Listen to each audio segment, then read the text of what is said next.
Today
and we are super fucking happy about it. So ladies and gentlemen, take a moment to like and until the space. Let's bring some more people in here to enjoy the celebration.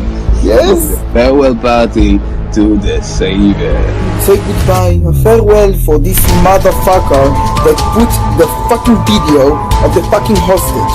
So this is a fucking farewell for me, okay? Because he shouldn't exist from the get-go. He should have been executed by the Mossad long time ago, and I've been asking for this for a long time. And I was talking to my commander and telling him this needs to go.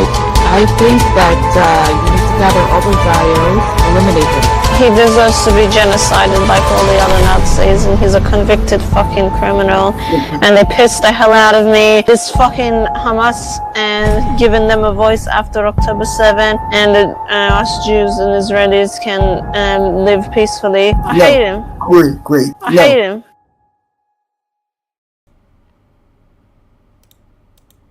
What's going on? What's going on? Can everyone hear me? We had some technical difficulties, so we told everyone we'd be live in 2 minutes, and we took about 20. So I'm sorry about that. But hopefully everything's sorted now. Let me just check everywhere, see if we're live. I think we're live. So I think we're live on X definitely, because I saw a message in the chat there. Yeah, Nebresh, Free Palestine. Shout out to you, brother. Everyone drop a W in the chat if you're here, and if you can see me all okay. I just want to make sure we're live on all of the other platforms as well, like Rumble and YouTube and Twitch. Sorry, I'm just loading it up. It's been a bit of a nightmare today. I'm not sure what's going on. I think my internet dropped out for a little while, so hopefully we don't have it. Hopefully we don't have any interruptions. Looks like we're live on Rumble, and it looks like we're live on Kick. I think we're live on Twitch. Yeah, shout out to you, Sultan. Thank you, brother. Thank you for tuning in. Sorry, we're just making sure everyone can see us all loud and hear us all loud and clear. Can the chat box be on the screen? Yeah, it is. No worries. Yeah, let me just put on face cam. So yeah, thank you everyone for joining and tuning in. Where are you guys watching from tonight? It's like 11:30 here in the UK, so I wasn't planning on doing it this late, to be fair, but it is what it is. We haven't done a stream in a little while. It's been about 9 or 10 days, so there's been a lot going on, a lot to cover.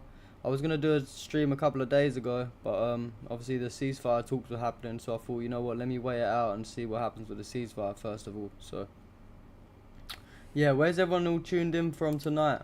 Have we got any UK brothers in here? Have we got any Americans in here? Have we got any Palestinians? Any Yemenis? Any Lebanese? Any Russians or Ukrainians? Or wherever else in the world you may be?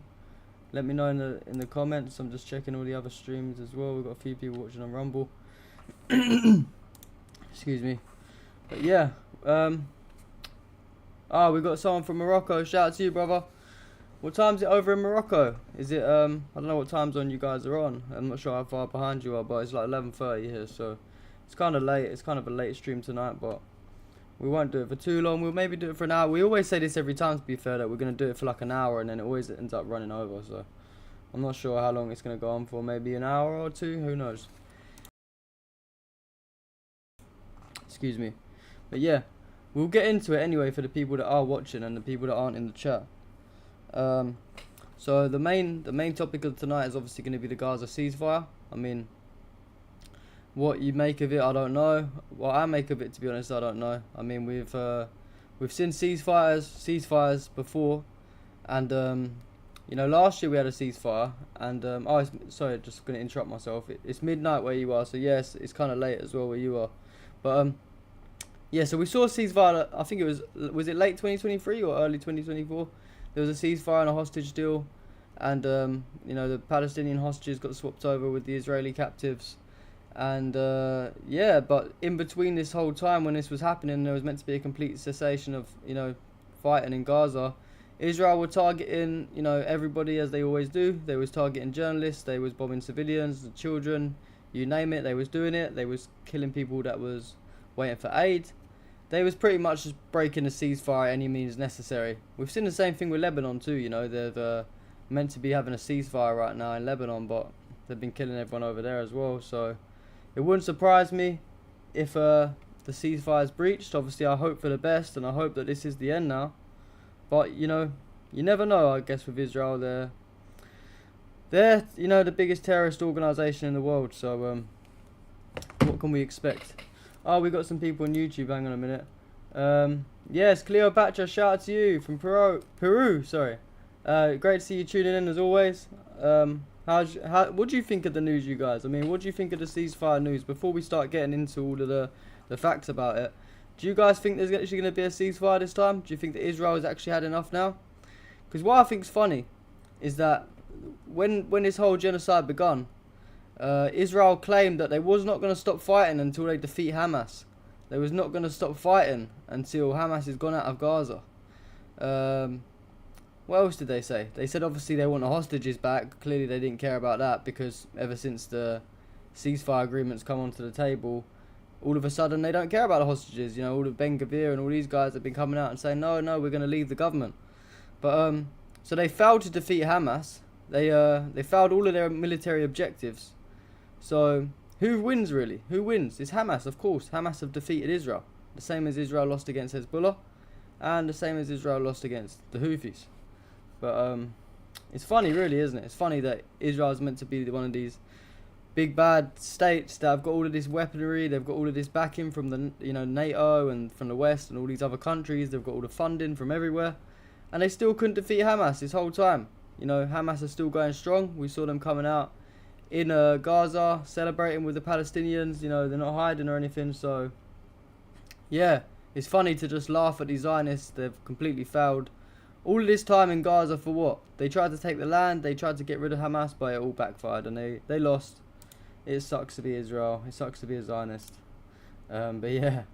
Yeah, Israel's been defeated forever. We hope so, but, you know, Israel's been starting never-ending wars since before I was born, since pretty much the dawn of time. They've been starting never-ending genocides and wars. They want, obviously, the Great Israel Project, so who knows what the future will hold. But oh, thank you, Uncle Sam, for tuning in. I'm from the UK, brother. That's where I'm from. But I was gonna say thanks. Sorry, maybe go off track. Who knows what the future will hold with Israel? I mean, I hope for the best for the Palestinians, of course, and I hope that this is the end. But you know what Israel's like, always getting involved in everything and causing wars everywhere. So I suppose we have to wait and see. But yeah, we have got a lot to get into tonight, so I suppose we should start getting into some things now. So let me start off with this thread that I made. This thread I made on January the 13th, so 3 days ago I made this thread. And it was just sort of going over before we knew the ceasefire was 100% agreed, you know, it was just a little something I put together. So let's get into that now. So I done a thread saying, with talks of a potential ceasefire today, so this was on the 13th, as I said, it's crucial to remember that Israel has consistently rejected every ceasefire offer. Despite Hamas agreeing to peace, Israel's repeatedly chosen escalation over de-escalation. Let's expose everything. So, this is a little bit of a history lesson. It's not even really a history lesson, to be fair, because this is only going back to October 2023 when it's all, you know, the genocide begun at least. So it's not even going back that far, but it's just for maybe people that don't follow the conflict like that, and they, you know, they hear about, you know, like children and Israel slaughtering people and all of that, but they might not know the ins and outs of what actually has been going down. So, oh, hang on a minute, let me just check the chat quickly. Yeah, Israel is like, they've been made, like, you said they're powerless, I completely agree. I mean, they look like complete idiots right now in front of the whole world, you know. I'm not sure what you're saying, Jusek, but it looks like Russian. I think you said, like, let me see if my Russian's good. You said Privyet, which is hello, and that's the only part I understand, sorry. My Russian's not that good yet. I'm pretty sure that first word's Privyet, something or other, and a waving face, so I'm going to guess you're saying hello, so thank you for joining us. Please let me know what that says in English and how my Russian was. But yeah, anyway, to the ceasefire, so let me read it out again. So with talks of a potential ceasefire today, it's crucial to remember that Israel has consistently rejected every ceasefire offer. Despite Hamas agreeing to peace, Israel has repeatedly chosen escalation over de-escalation. So, let's take it back to October 2023. In October 23, Hamas accepted a ceasefire offer from mediators like Qatar, urging Israel to pause for humanitarian aid. Israel dismissed the offer, continuing airstrikes, which led to more civilian casualties. At least 500 civilians were killed during these escalations. So that was right at the beginning. Then in November 23, after Israel bombed Gaza in November, killing over 100 civilians, Hamas agreed to a 72-hour ceasefire. Israel refused, claiming the ceasefire was not in their interest, and they continued to target civilian zones in Gaza with airstrikes. December 23, Hamas accepted another ceasefire deal. This time it was mediated by the UN and Egypt. Despite their acceptance, Israel rejected the deal, refusing to halt their military operations as a condition of the ceasefire. This led to another wave of destruction in Gaza. January 24. So it's crazy when you look at it like this. They've actually rejected so many ceasefires. You don't really, like, you know, where so much time's gone by and so many people have lost their lives and all that, you kind of forget all of these ceasefire propositions that happen, but there's been a lot. In January 24, after Israeli airstrikes killed 80 plus civilians within the first few weeks, Hamas expressed willingness to stop fire in exchange for humanitarian aid access. Israel again rejected the offer, continuing its offensive and further tightening the siege on Gaza. So yeah, this is just like a little graph. This was around day 95. I mean, you can just see the population. It's like a big graph of just like the reported fatalities. The 70% happen to be women and children. 59,000 reported injuries. Only 1,200 reported fatalities in Israel. So this was literally 95 days in, and they've like times that number by like 20. So yeah. And obviously all the basic services and livelihoods like the food security, the water, all of that stuff, it was all basically ruined for Gaza from the beginning. So for the civilians of Gaza, should I say, then Israel weren't targeting Hamas.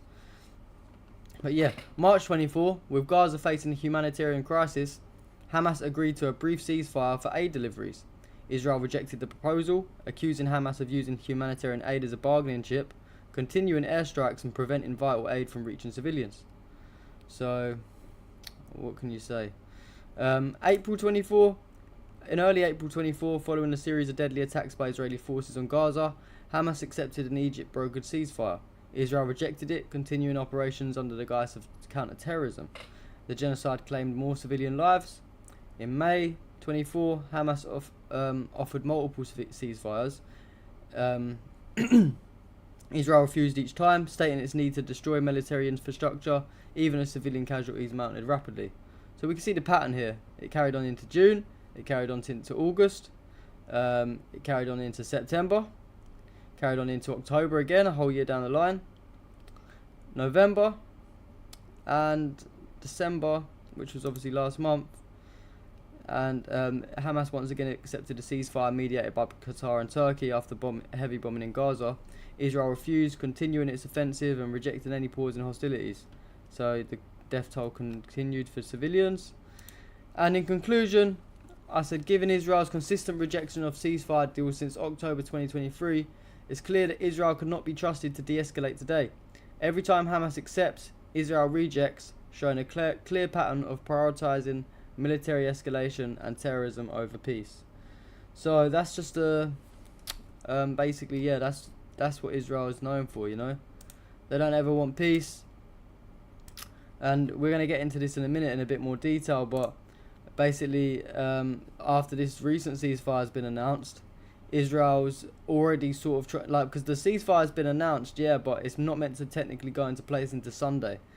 It's Thursday, late night on Thursday right now, so that's like another 3 days. You've got Friday, Saturday, and then the Sunday it will go into place. But they're already trying to find little excuses and trying to do little things to make sure that ceasefire goes out the window. So I hope it all goes through, but we know what Israel's like, so it wouldn't surprise me at the same time if they find a way to wiggle out this one. So we'll see anyway. We'll see. I hope for the best. Yeah, let me just move on to the next part. So anyway, on to some actual proper ceasefire news. So this is the same day. On January 13th, Ben-Gvir came out and he said he wanted to resign from the Israeli government if the ceasefire deal took place.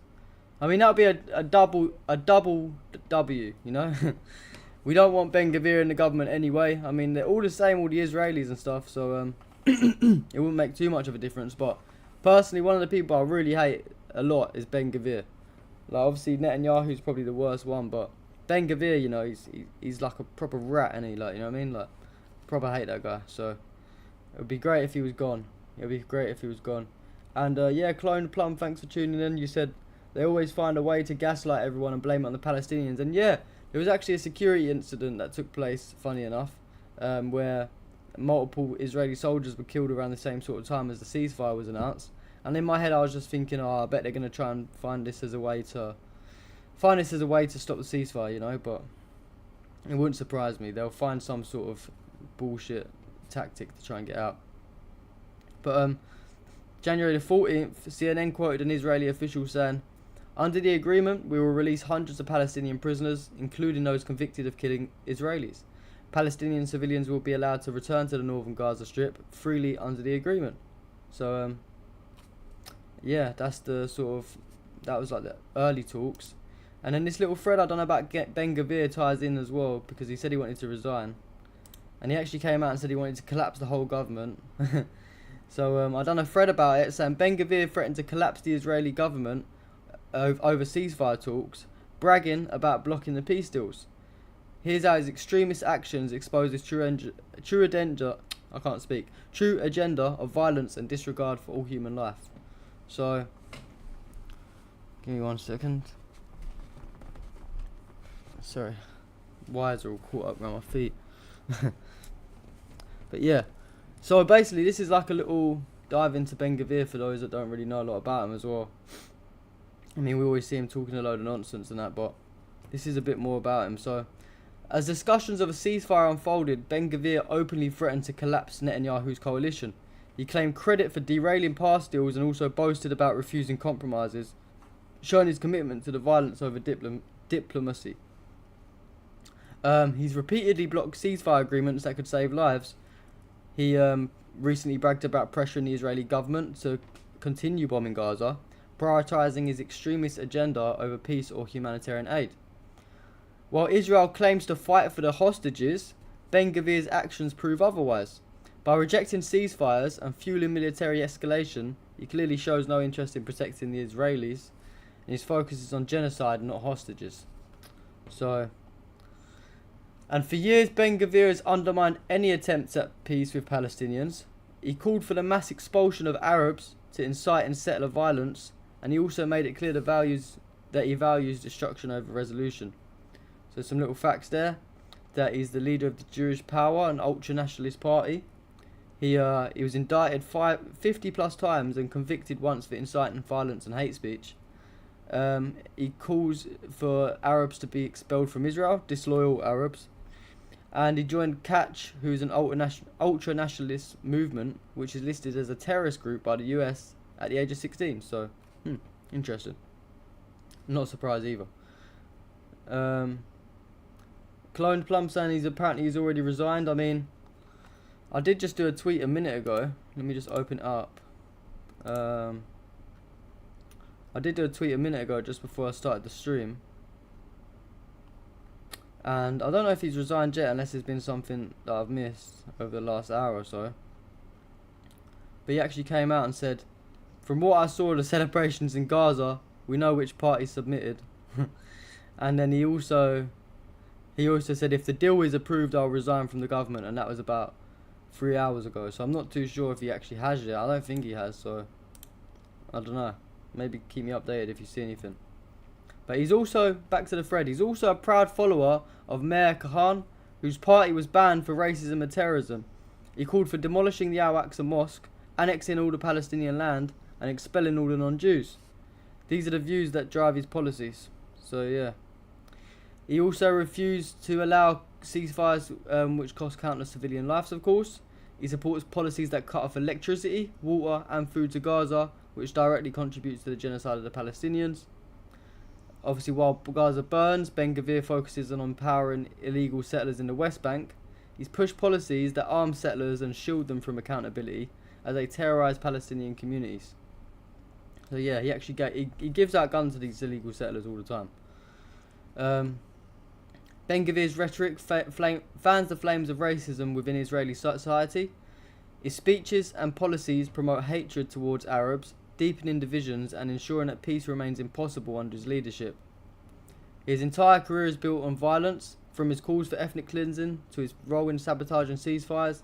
His actions expose Israel's true priorities, expanding its apartheid state and not securing peace. So I said, in conclusion, Israel will always be a terrorist state which is built on apartheid and genocide, but removing extremists like Ben-Gvir is a small step forward towards exposing the rotten core of their government. So the struggle of Palestine continues. So yeah,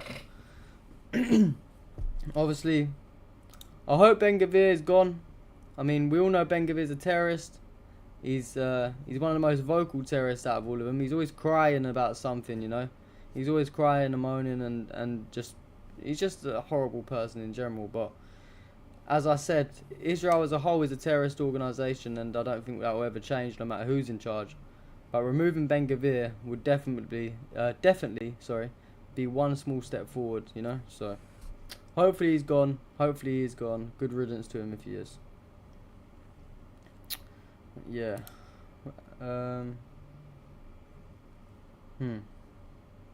What's next? I hate this Twitter stuff, man. It's really hard to keep up with these bookmarks. It all goes like...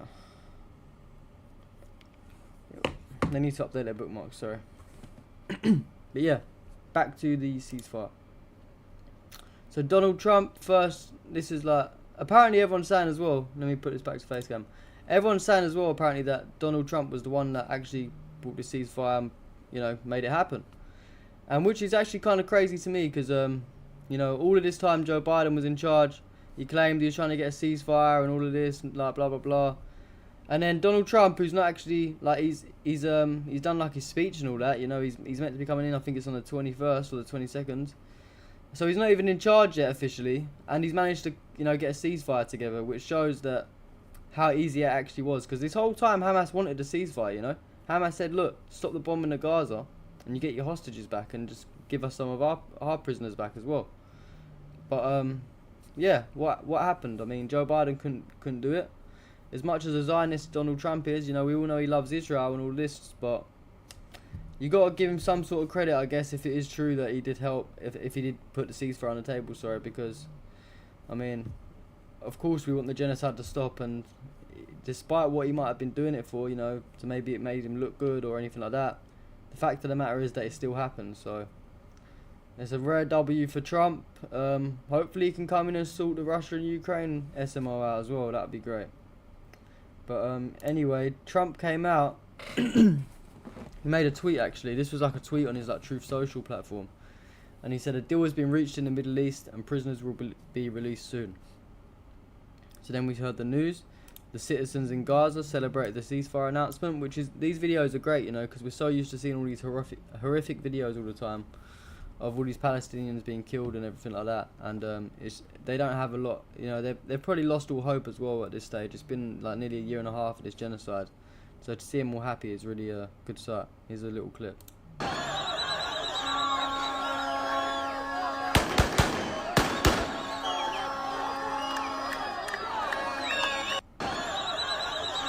Yeah.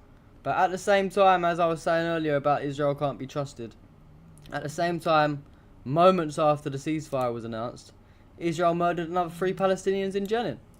And for those of you that don't know, obviously Jenin's in the West Bank, so the ceasefire was only in Gaza. So this is the only problem, that although there's a ceasefire in Gaza, there's still Palestinians in the West Bank, you know, that are still getting targeted and murdered. So here's one little clip. I mean, there was horrific videos coming out of the West Bank. There was people being burned to death, civilians being burned to death. Obviously, I can't play them on this stream, but here's just like a short video of just the moments after the ceasefire when 3 Palestinians were killed in Jenin. يا رب استر يا الله الله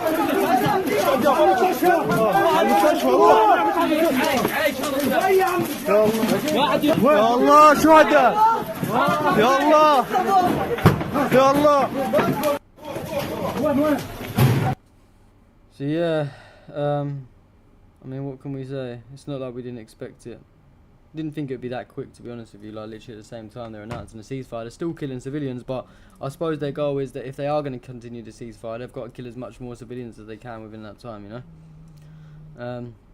But anyway, in Gaza, there's celebrations everywhere. Let's watch this video.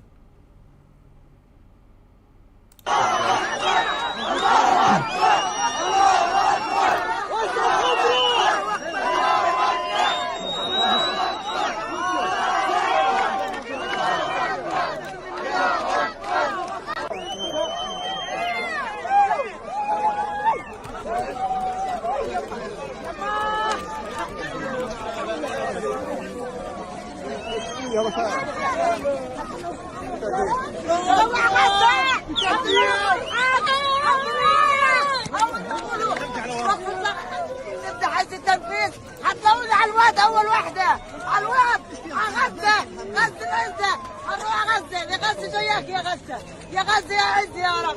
الحمد لله والشكر لله لوقف الحرب.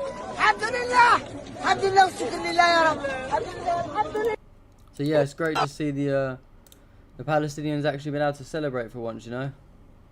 It is a really nice thing to see. But anyway, this is that thing that X does when you click on something and it brings you all the way back to the top. It's very annoying.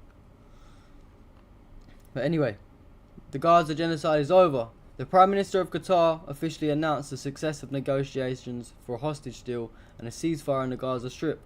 The initial ceasefire is temporary, which is the first phase, and it will transition into a permanent ceasefire when all the requirements are met. So it's a start, it's a good start. Obviously, yeah, we saw Hamas on the street celebrating a ceasefire agreement with the residents of Gaza.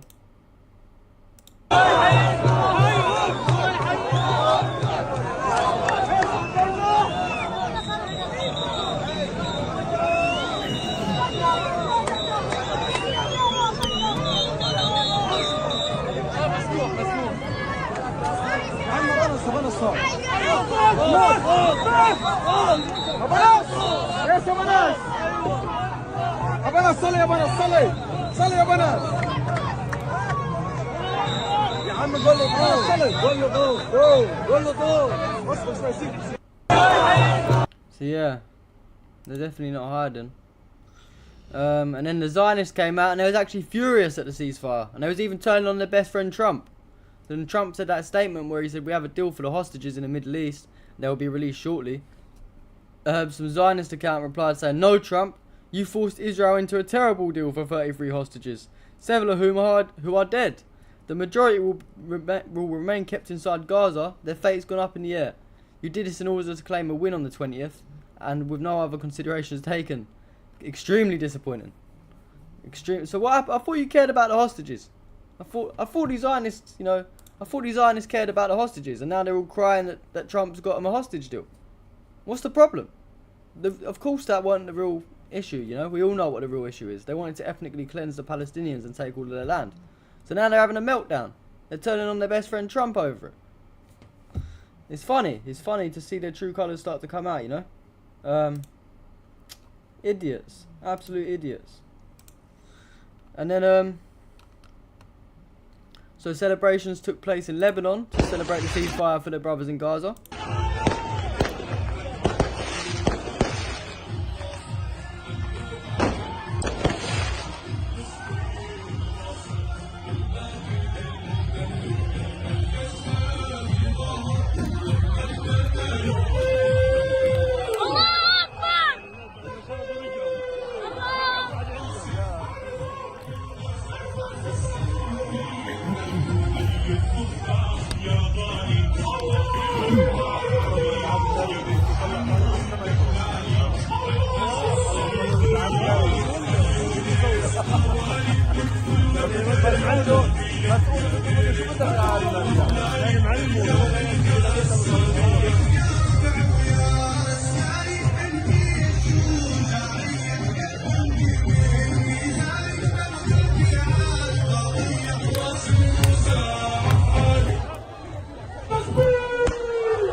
So yeah, it's a really good sight to see. Everyone's happy everywhere.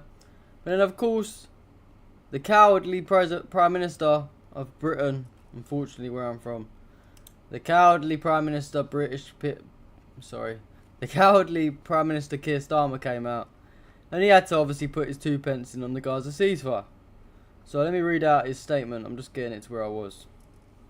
Look at this clown. Now look at him. What an absolute clown. I can actually read it like this. Maybe it's easier to do this in the future. So he said, after months of devastating bloodshed and countless lives lost, this is the long overdue news that the Israeli and Palestinian people have been desperately waiting for. They have borne the brunt of this conflict, triggered by the brutal terrorists of Hamas, who committed the deadliest massacre of the Jewish people since the Holocaust on October 7th, 23. The hostages who were brutally ripped from their homes on that day and held captive in unimaginable conditions ever since can now finally return to their families. But we should also use the moment to pay tribute to those who don't make it home, including the British people who were murdered by Hamas. It's a lot of just slating, like, you know, you do realise it's the Palestinians that have been genocided, right? Like, we're like 3 paragraphs in and you barely mentioned them. We'll continue to mourn and remember them. For the innocent Palestinians whose homes turned into a war zone overnight, and the many who have lost their lives, this ceasefire must allow for a huge surge in humanitarian aid, which is so desperately needed to end the suffering in Gaza. And then our attention must turn to how we secure a permanently better future for the Israeli and Palestinian people, grounded in a 2-state solution that will guarantee security and stability for Israel, alongside a sovereign and viable Palestinian state. The UK and its allies will continue to be at the forefront of these crucial efforts to break the cycle of violence and secure long-term peace in the Middle East. So, to me, that just sounds like oh, I love you, Israel. Israel's the best country. Israel's the best state. Blah blah blah. The Palestinians, well, as long as Israel get their state, I mean, it don't really matter, I guess, as long as they don't annoy us or whatever. Like, where's your humanity, Keir? Like, you've been funding the genocide. You're the one who's been basically making this happen. He says about the British people that was killed by Hamas. Like, hang on a minute. What happened with the World Central Kitchen workers, you know? I'm sure that Israel murdered some British people there as well. So, it's absolutely ridiculous, you know? It's all, it's just crazy how he can even write a statement like that. And he was the one funding the genocide. And then he wants to go on like he's some hero and you know, just really annoying, you know? Absolute clown. But yeah. So the Palestinian children celebrated the ceasefire. This is a really cute video.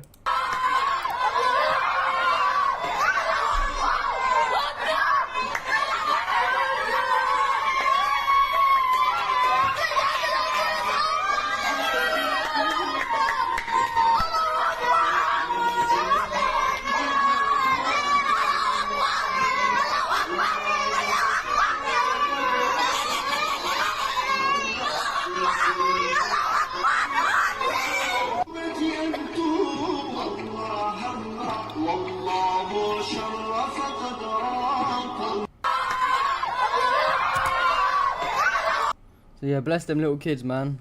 Must be I hope they make it. I hope they make it through, and I hope Israel don't go back on this deal. I really don't. But yeah. Ambulance crews also celebrated the announcement of the ceasefire.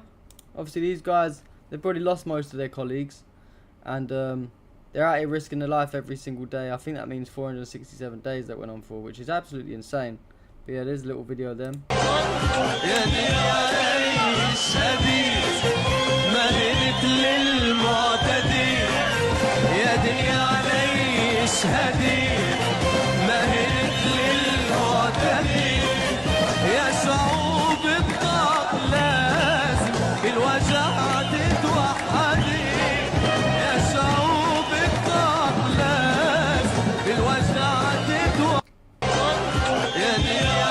So yeah, God bless the ambulance crews and the civil defence workers. They're actually real heroes, you know. I'm glad that all these guys got to make it out. And of course, Joe Biden, you know, he couldn't go a day without saying some dumbness. He came out and said, the war in Gaza begun when Hezbollah committed the brutal October 7th massacre. Bro, Hezbollah started it now? This guy, he can't get out of office quicker, honestly. Some good news as well. We saw a large number of aid trucks entering the Gaza Strip, finally. عشرات مئات الشاحنات ما زالت تدخل منذ تقريبا ربع ساعة والشحنيات بتخش، شحنيات مغلقة زي هيك، بصرش وضعها على UN.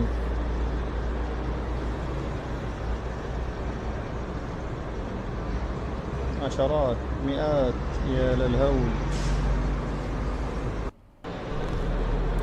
So yeah, finally we got some aid trucks reaching the Palestinians after all this time. Massive celebrations from Yemen as well. Of course, the Houthis have done amazing work for the Palestinians. They've been supporting them the whole time through this as well. So they're celebrating and they're very happy. They share the pain with the people of Palestine as well, you know. So everything they went through, they feel it like, you know, they're real brotherhood and real loyalty.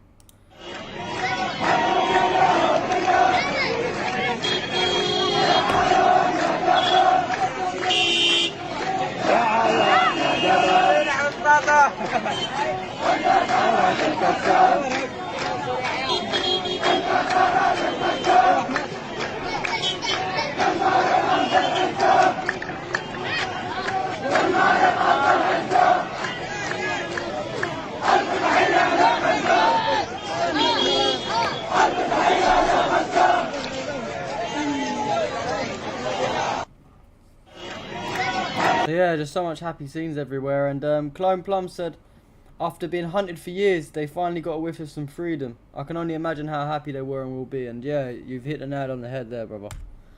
You've hit the nail right on the head. I mean, I can't even picture what they went through, and I can't even begin to imagine it, you know. So I really am happy for them as well. Hang on a minute, was that the same video too? Why is that there? That shouldn't have been that. Okay. I don't know why it's come up in this order. Let me just, I'll come back to them videos because they're funny. I'm going to play with them in a minute. So an important thing as well, an important thread that I put together. It's about the people that was complicit in the genocide. So all of this time that this has been going on, you know, in Gaza, this genocide. Yeah, of course, Israel are the main ones to blame. But just remember, this genocide couldn't have been possible without the complicity and the funding from all of these Western and even some Arab nations. Without people like, you know, of course Netanyahu's like the key player here. He's the one who's, you know, doing the land grab, and he's the one who's bombing the Palestinians. Yeah, but without people like Joe Biden, without people like Starmer and people in the UK, without even Arab countries like Egypt, you know, Egypt's been letting this genocide happen. They're actually next door to Gaza, you know. But without all these people, this genocide would have never been possible. So let's never forget the names of these traitors. Let's never, ever, ever forget the names of these traitors. And, you know, they'll go down in history for being on the wrong side of it. They'll be on the wrong side of history for eternity. And I don't care if Israel never touches Palestine again. I don't care if this is the end forever now. We will never, ever, ever forget these people. So let's get into this thread. So, I said the mass slaughter and destruction in Gaza didn't happen in isolation. It was enabled by leaders who funded, armed, and shielded Israel from accountability. Their silence and support allowed this genocide to unfold. So here's 10 world leaders that we will never forget. So of course, Benjamin Netanyahu, probably the most obvious one, but under Netanyahu's leadership, Gaza was bombed relentlessly, killing thousands of civilians. His policies enforced apartheid, blockades, and ethnic cleansing, all in the name of security. Entire neighborhoods were turned to rubble.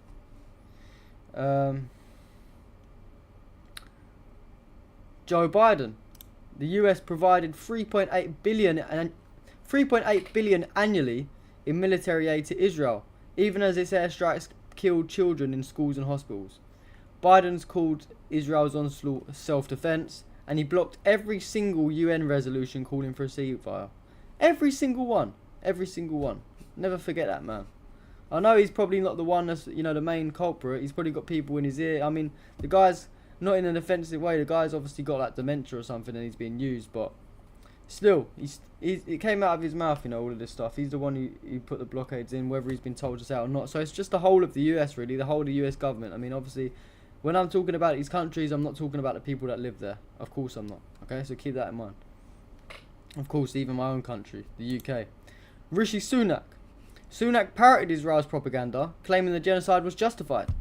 His government armed Israel with millions in military exports. Sunak even visited Israel during the assault to show solidarity, completely ignoring the Palestinians' lives.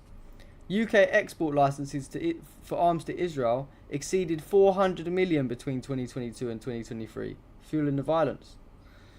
So yeah, it's crazy. It's absolutely crazy. Emmanuel Macron, the French. Macron not only defended Israel's war crimes, but also cracked down on pro-Palestine protests in France, criminalising dissent. He labelled the Palestinian resistance as terrorism, siding with Israel's propaganda machine. Macron also deployed riot police to silence peaceful pro-Palestine demonstrations, and he suspended civil liberties in several cities. So yeah, fuck Macron as well. Olaf Scholz. Scholz used Germany's Nazi past to justify unconditional support for Israel. His government labelled critics of Israel's war crimes as anti-Semitic, and he suppressed solidarity with Palestine. He also ignored mounting evidence of genocide. Germany supplied naval submarines and military tech to Israel, even during the siege of Gaza. Scholz repeatedly vetoed EU sanctions against Israel. Shout out to you, Barry OMT from Texas. I'm glad that you're tuning in. It's great to see as well all of these people in the chat. You guys all come from different parts of the world to tune in, you know. But we're all here for the same purpose. We're all here to talk up about what's going wrong in the world, the genocides going on, all of the corruption around the world. So yeah, it's great to have you here, bro, and thank you for supporting me. Yeah, Macron. The picture of Macron's funny, right? In his little pink pajamas. But yeah, Justin Trudeau. Is that how you say his name? Trudeau? I think it's Trudeau. I've never really known how to say his name. Trudeau painted himself as a human rights advocate, but stayed silent on Israel's atrocities. His government continued to arm Israel while condemning the Palestinian resistance as violence. Canada also exported drone parts and surveillance tech used by Israel for strikes on Gaza. Trudeau refused to acknowledge the humanitarian crisis. So even though he's gone as well, he's not in government no more, we still won't forget you, brother. We still won't forget you. Even if we never see your face again, you'll always be remembered on the wrong side in the history books. So yeah. Of course, Al-Sisi. Egypt tightened the Rafah crossing, blocking aid and trapping Palestinians in a war zone. Egypt's Al-Sisi regime cooperated with Israel on Gaza's siege, limiting food, water and medicine to the strip. So, supposedly meant to be a Muslim country, you know. Supposedly, you're literally the closest person that could be to Gaza. Egypt's literally next door to Gaza. You've got Israel there, and then you've got Gaza in the middle, Palestine, and then you've got Egypt there. And they've, you know, what did they do the whole time this genocide's been going on? They built the wall. They made the wall bigger so the Palestinians couldn't get in. One Palestinian actually managed to get in at one point, and he was brutally attacked by the Egyptian soldiers. What else did Egypt do? There was talks of certain Egyptian companies that were charging Palestinians like $5,000 to cross in secretly and get out the genocide, you know. So there was literally rinsing the Palestinians for all they had. You know, ties with Israel. He didn't break was it the Camp David Accords, the deal, whatever it's called. He didn't break that either. The Israelis were killing Egyptian soldiers, and he done nothing. Still done nothing to this day. So yeah, Sisi's definitely a coward, you know. And I don't mean that as an insult to the Egyptian people. Of course, there's a lot of great Egyptians out there, the same as there's a lot of great British people out there. I'm talking about the government in particular. So, fuck Sisi as well. Yeah, Antonio Guterres. The UN Secretary General issued hollow statements but took no concrete action. The UN repeatedly failed to implement resolutions against Israel, showing its incompetence in the face of US vetoes.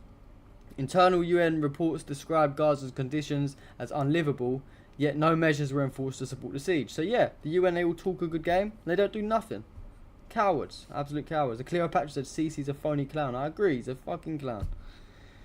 Erdogan, of course. Erdogan claimed to champion Palestine, but continued economic and military ties with Israel. Turkish-Israeli trade volume actually increased during the conflict, and Erdogan's words remained symbolic, with no real political action. So yeah, Erdogan, he always talked a good game about the Palestinians.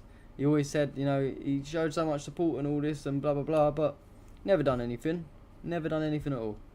And he actually continued, you know, money was more important. So, Modi from India. Modi openly aligned with Israel, hailing Netanyahu as a close ally. His government abstained from UN resolutions critical of Israel, and he amplified Islamophobic narratives that demonise Palestinians. India-Israel arms trade skyrocketed under Modi. including missile systems that were used in Gaza. So, fuck Modi as well. And we all see what happens to the Muslims out in India, how they're treated.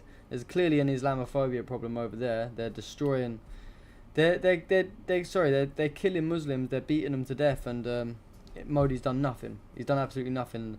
He really does bring down BRICS. You know, it's a shame that he's one of the founders of BRICS. Hennessy. Sorry, my dog's woke up and decided she wants to itch in the middle of the floor. Hennessy. Okay. Sorry. But yeah. What was I saying? Oh, this dog. Give me 1 second, guys. Come on, back to bed. Good girl. Come on. Sorry, the dog's getting tired, you know, keeping her up until midnight. What was I saying? Oh yeah, so so we've seen what happens to the Muslims in India, you know, pray for them people as well, but fuck Modi basically is what I was saying. Fuck him. Yeah, he's gonna get bad karma, I agree. Oh yeah, and he needs to be kicked out of BRICS, I was saying. It's a shame that he's a founding member, because his arse should have been kicked out of there if not. And it's a shame he can't be kicked out. So I said, this isn't just about history, it's about accountability. These leaders chose power over justice, profits over humanity, and silence over courage. Their complicity will always be remembered. So what can you do? You can share the thread, of course, demand sanctions, and boycott products funding genocide, and keep amplifying the Palestinian voices. So yeah. Thanks, Cleo. Yeah, she's a good dog. She's a good dog. Oh, it's brought me to the top now again, ain't it? Give me 1 second. Okay. Where's all these like these posts were not coming up earlier. So this is what all of the backtracking started to begin. Israeli Prime Minister Netanyahu's his office stated that the cabinet will not meet to approve the Gaza deal until the mediators notify that Hamas has accepted all of its points. So it looks like they're trying to call the ceasefire off already, you know. Like we said earlier, they're going to try and wiggle their way out of it. And, of course, it's already begun. But the Hamas leader, Sami Abu Zuri, came out and he basically exposed that BS claim of Netanyahu. He said there's no basis for Netanyahu's allegations that the movement has backed down from provisions of the ceasefire agreement. The occupation wants to create a state of tension at a critical time, and we demand that it be obligated to implement the agreement. We demand that the current and the future US administration oblige the occupation to implement the agreement. The Trump administration is committed to obligating the occupation to respect the agreement. There is no room for debate or Netanyahu's evasion of implementing the ceasefire agreement. So yeah, we literally was going through that thread earlier, and we've seen how many times they've done this in the past. It's just like a normal thing that Israel does, you know. They can't have peace. Like, it's Israel we're talking about, you know. They're genocidal maniacs. They probably get a kick out of killing kids. So also at the same time this morning, Israel was bombing Gaza again. Back to rinsing off as many kills as they can before it's officially put in on Sunday. And trying to find where he was. Yeah, look, it's all over the place, these bookmarks. They really need to sort this out, because I did put them all in order. And we had Smotrich come out as well, and he said the deal is bad and dangerous for Israel's security, and we require the renewal of the war to remain in the government. So they're all threatening to resign. Ben Gavir said if the deal is approved, I'll resign as well. I'll get rid of them all then. All of you lot can leave, you know. We don't fucking want you in the Israeli government. We don't want Israel at all, but 2 of you gone is definitely... That's 2 fucking idiots gone. That would be a big W. So, yeah, I mean, what do you guys think of the ceasefire, man? Do you think it's going to actually go ahead? Or do you think something's going to happen to it? Something like bullshit like that. What Netanyahu's saying, rambling on about, the agreement's not been took by Hamas, even though Hamas are coming out and clearly saying that that's not true. You're talking a load of nonsense. Like, what do you guys think? Do you think that it will last or what? I don't know. Oh yeah, so something funny happened today as well. Something really based happened today, should I say. So I'm not sure if you guys are aware of a journalist named Max Blumenthal. He's a very good journalist. I hope you guys are aware of him, and if you're not, I hope you guys will go check him out. He's been doing this for very many years. He's you know, been doing this before a lot of people even knew what was going on in Gaza. He's got like a documentary in Gaza from 2014 with Dan Cohen. It's a very good documentary. You should go watch it. He's exposing Israel's war crimes for many, many years. But he had to say a little farewell to good old Matthew Miller and Blinken. Let's see what he had to say. So he was in the he was in there like, what is this, like a conference they do in America? Let me just play you the video. He completely cooks him. 300 reporters Let me put the subtitles on. in Gaza were on the receiving end of your bombs. Why did you keep the bombs flowing when we had a deal in May? We all knew we had a deal. Everyone in this room knows we had a deal, Tony, and you kept the bombs flowing. Why did you sacrifice the rules-based order on the mantle of your commitment to Zionism? Why did you allow my friends to be massacred? Why did you allow my friends' homes in Gaza to be destroyed when we had a deal in May? You helped destroy our religion, Judaism, by associating it with fascism. You waved the white flag before We'll have the time to Netanyahu. take questions at the end. You waved the white flag before Israeli fascism. We'll have the time to take questions Your at the end. father-in-law was an Israel lobbyist. Your grandfather was an Israel lobbyist. Are you compromised by Israel? Why did you allow the Holocaust of our time to happen? How does it feel to have your legacy be genocide? How does it feel to have your legacy be genocide? You too, Matt. You smirk through the whole thing every day. You smirk through a genocide. Thank you. How based. And you know as well, like he said, you know, Max Blumenthal was actually Jewish. That's a big W. You know, a lot of Jewish people are obviously from Israel, and they agree with the genocide. But it does show you that not all Jewish people are involved in this. You know, there's brilliant journalists. Like he's actually a real journalist. You know, someone that goes to Gaza and does all very good documentaries, and he genuinely cares about the Palestinians. And he called him straight out and said, "Look what you're doing. You're making us look all bad." You know, he's making, like, he probably feels bad as a Jewish person. So huge W to him. There's actually another video as well. I want to show you the other angle, the one that was on live TV, and he actually saw this tweet when I posted it, and he said, he commented on it. I said, "More footage of Blinken getting interrupted and absolutely destroyed by Max Blumenthal," and he said, "It's been such a long time since MSNBC." This is funny. He said, "It's been such a long time since MSNBC had me on. Too bad their ratings are so low these days." Here's the video from the TV perspective when it was live on TV. Well, more than 1 million miles now together. We've done it with a remarkable press corps. People that I've gotten to know as colleagues.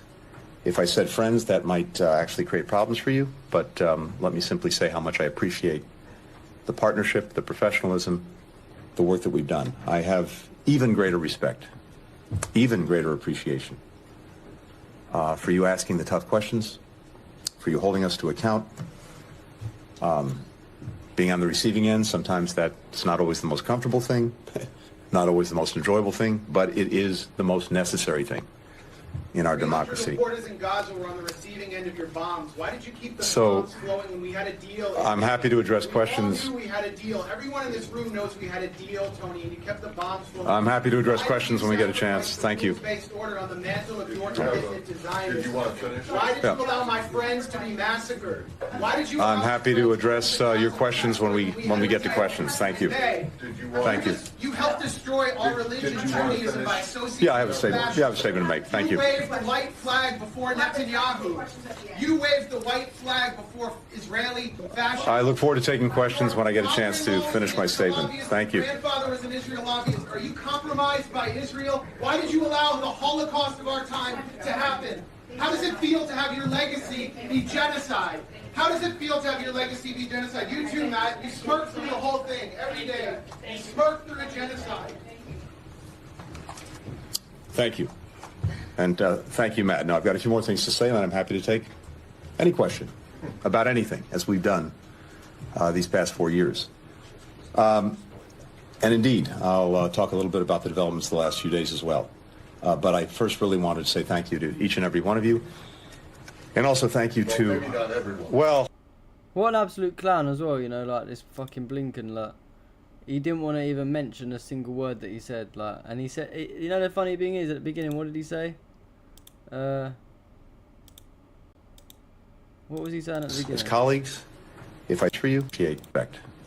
Even for you holding us, that's not always the most comfortable thing, for you holding us the most necessary thing. You know, always the most comfortable thing. He was thing. just basically saying that, you know, Thank you for holding us to account, blah, blah, blah. Someone tries to hold him account. Oh, no, get him out. Get rid of him. What an absolute melt. There was like another video, you know. Let me try and get it up. Let me see if anyone else has posted it. Because there was another journalist that was there as well, and I didn't actually post it myself. I think... Did Jackson post it? Yeah, here it is. So there's another video. Sam Hussein, another journalist, in the same meeting, and this is what happens as well. His point of view, look, is the enlargement of those Abraham Accords. And we have, I think, video of another angle of what happened there in the press room at the State Department. Let's watch. You know about Israel's nuclear weapons. Everybody from the ICJ. I was sitting here quietly, and now I'm being manhandled by 2 or 3 people. You pontificate about a free press. You pontificate about a free press. You are hurting me. You are hurting me. You are hurting me. I am asking questions after being told by Matt Miller that he will not answer my questions until I'm asking questions. Wasn't the point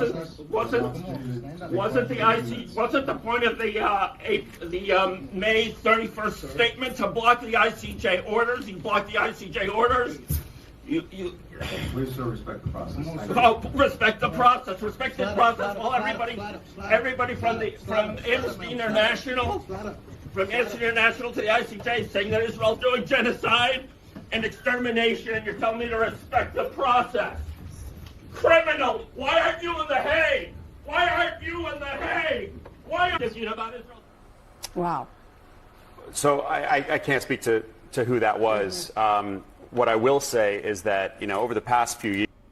So yeah, he's clearly like, how old is that Sam Hussein? He's like an old man, you know, and they're just dragging him out. And he said, let's move on to the questions. He asked a question. Oh no, you have a question that we don't want to hear, and you're getting kicked straight out. That's the way that the US works, you know. So much for free speech.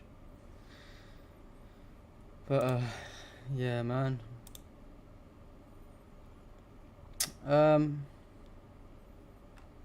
Yeah, I'm just going to read this last thread as well, and then probably wrap up because it's getting kind of late. So just another important thing to know as well, that this was actually a digital genocide as well as a genocide on the ground. Israel's oppression of Palestinians isn't just military, it's digital.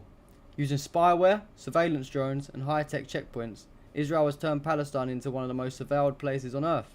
So let's expose the truth. So Pegasus spyware, for those of you that don't know, it was developed by Israel's NSO group.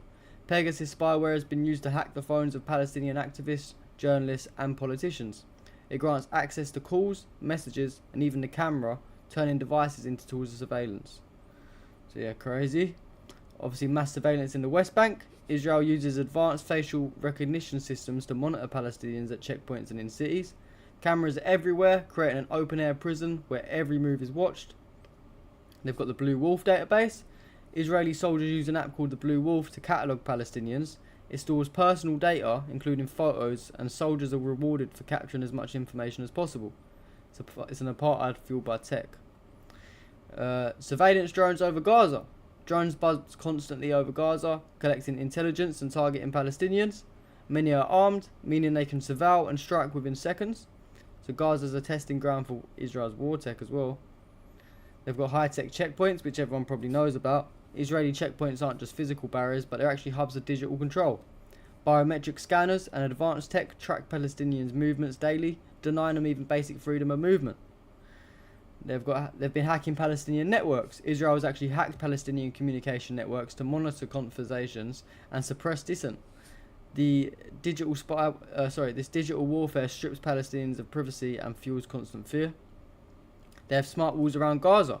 Israel has built smart walls around Gaza, equipped with advanced sensors and cameras. These walls don't just imprison Palestinians physically, but they monitor their every move electronically. I mean, how crazy is that to think about it? Like, look, this is like a little diagram. They've got cameras, radars and sensors here, a razor wire so they can't climb over. It's a 20-foot high metal fence, and it's got an underground concrete barrier going under there. And there's underground sensors that detect militant tunnels. I mean, absolutely fucking insane. The global export of surveillance tech. Israel tested surveillance tools on Palestinians before selling them worldwide So they're actually using them as like test dummies, which is fucking sick in the head. From spyware to facial recognition, repressive regimes globally use tech developed on the backs of Palestinian suffering. They weaponize big data. Israel collects massive amounts of data on Palestinians using algorithms to predict resistance movements and target leaders. Surveillance isn't just reactive, it's preemptive and deeply invasive. Controlling the internet access in Gaza. Israel restricts internet access in Gaza, limiting speed to outdated 2G networks while the rest of the world moves forward. This makes communication, organising and sharing their reality with the world incredibly difficult. Even the internet is weaponized against the Palestinians. It's fucking insane. And despite being one of the most surveilled populations on earth, Palestinians continue to resist. From bypassing checkpoints to exposing spyware, their fight against digital apartheid is also relentless. So, bravo to the Palestinians. And in conclusion, Israel's oppression of Palestinians is powered by cutting-edge technology. Surveillance isn't about security, it's about control. So it's time to also call out Israel's tech apartheid and the global corporations enabling it. So, yeah, it's very sad. Sorry guys. Sorry, I've just seen all you guys on Rumble. It's annoying because the thank you Tacho for joining us on Rumble, brother. I need to check this Rumble stream more often, but I don't know how to like link the Rumble chat to like the stream chat, because you don't even come up down there. If you came up like down the bottom of the screen, I'd be able to see it better, because I have to keep opening new tabs, and then when I'm like trying to go through news and stuff, I end up like forgetting about it, to be fair.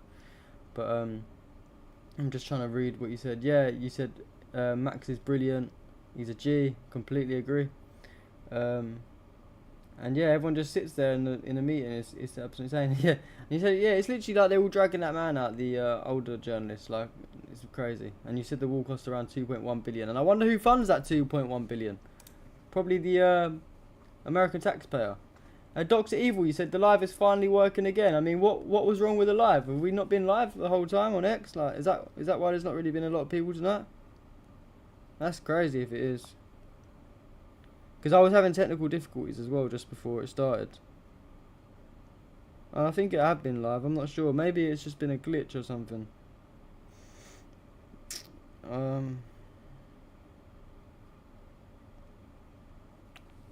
Yeah, crazy shit. But yeah, you've actually tuned in right at the end of the live, man, because we are about to wrap up in a second.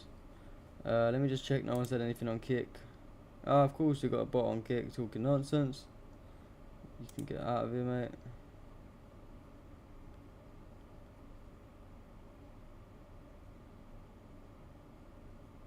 Sorry. But yeah, in conclusion, guys, what's your thoughts on the Zionists are scamming? Yeah, probably. What's your guys' thoughts on the ceasefire overall then? I mean, I don't know. I suppose you have to wait and see. Obviously, if it's gonna excuse me, I'm tired. If it's gonna be properly put in place on Sunday, then I suppose I'll have to do like a stream. I'll have to do a stream after Sunday, and we'll go through everything that's happened and see what happens and see if it goes ahead. You know, when's Trump coming as well? Is it the 20th or is it the 21st? Oops. Yeah, I think it's the 20th, ain't it? The Monday, shit. So yeah, Trump comes in on the 20th, so that's gonna be interesting as well. Maybe we'll have to do a stream on Monday or Tuesday then, and catch up. But yeah, I say apart from that, guys, I appreciate you all tuning in tonight. I know it's been a smaller crowd tonight. I'm not sure what happened. I think it's like someone said, they didn't even see us on X the whole time, so I'm not sure what happened there. Maybe that's something to do with it. But I appreciate everyone that tuned on Rumble as well. Shout out to you, Tacho, and everyone else there. There's quite a few viewers there. Oh yeah, of course, shout out to you, Horus, as well, and Cleopatra, and everyone else on YouTube. And I think there's a couple guys on Twitch as well. Shout out to you guys. But I appreciate everyone tuning in either way. And let's pray that there's a ceasefire in Palestine, a complete ceasefire, no more genocide. And until next time, guys, I'll catch you all later. Thank you. Peace. Today, and we are super fucking happy about it. So ladies and gentlemen, let's take a moment to like and until the space. Let's bring some more people in here to enjoy the celebration. Yes, farewell party do this, Saviour. Say goodbye, a farewell for this motherfucker that put the fucking video of the fucking hostage. So this is a fucking farewell for me, okay? Because he shouldn't exist from the get-go. He should have been executed by the Mossad long time ago, and I've been asking for this for a long time. And I was talking to my commander, I'm telling you, this needs to go. I think that you need to gather all the videos, eliminate them. He deserves to be genocided like all the other Nazis, and he's a convicted fucking criminal. And they pissed the hell out of me. This fucking Hamas and giving them a voice after October 7, and us Jews and Israelis can live peacefully. I hate him. Great. I hate him.